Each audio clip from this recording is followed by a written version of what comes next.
মোহনদা বাঘ ওই কোথায়? ওই তো বাঘটা পালিয়ে যাচ্ছে। ওই দেখো আরো দুটো পালিয়ে যাচ্ছে। তার মানে বাঘের চেয়ে ভয়ঙ্কর কিছু আসতে চলেছে আমাদের সামনে। সাদা বাঘ? আমাদের সুন্দরবন জঙ্গলে সাদা বাঘ কোথা থেকে আসবে?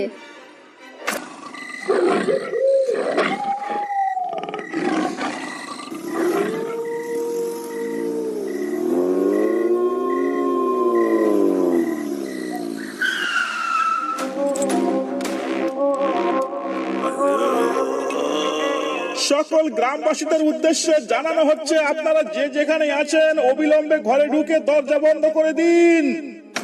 জঙ্গল থেকে বাঘ ঢুকেছে গ্রামে কিছুক্ষণ আগে। বাঘটাকে খাঁচা বন্দি করার জন্য আমাদের লোক কাজে লেগে পড়েছে।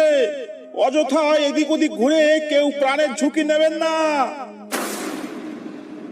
নবীন, চলো চলো পাশের গ্রামে চলো। পাশের গ্রামেও খবরটা দেওয়া উচিত। হ্যাঁ স্যার, পাশের গ্রামেও খবরটা জানানো অত্যন্ত জরুরি। কারণ কারোর কিছু হয়ে গেলে দায়ভারটা আমাদের উপরই আসবে। চলুন স্যার, এখানে আর এক মুহূর্ত দেরি করে আমাদের কোনো লাভ নেই। এক্ষুনি চলুন।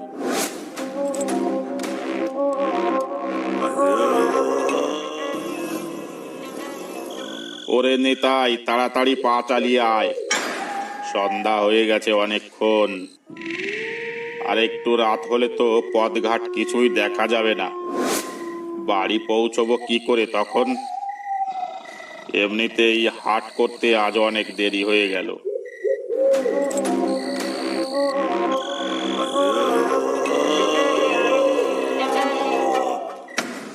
কোথায় সন্ধ্যা? লোকে এখনো গরু বাছুর ভেতরে দিল না, আর তুমি সন্ধ্যা বলছো? গরু বাছুর গোয়ালে মানে? ওই দেখো, ওখানটায় কিছু দেখতে পাচ্ছো? কি দেখতে পেয়েছিস বলতো ওখানটায়? সন্ধ্যা হয়ে গেছে তো অনেকক্ষণ আগে। কার গরু বাঁধা রয়েছে ওখানে? এই বরেন্দা, আমি বলি কি, শোনো, চলো না ওই গরুটাকে অন্ধকারে ধরে নিয়ে যায় আমাদের বাড়ি। ওটাকে বিক্রি করে যা টাকা পাবো দুজনে ভাগ করে নেব, কি বলো? তা কথা মন্দ বলিসনি, কিন্তু নিতাই, যদি ধরা পড়ি তাহলে তো লোকে গরু চোর বলে গাল দেবে। বরেন্দা, আশেপাশে কোথায় বাঘ ডেকে উঠলো মনে হলো। মনে হচ্ছে নদী পেরিয়ে গ্রামে বাঘ ঢুকে পড়েছে। ওই দেখো আবার। নেতাই, এটা গরু নয় রে,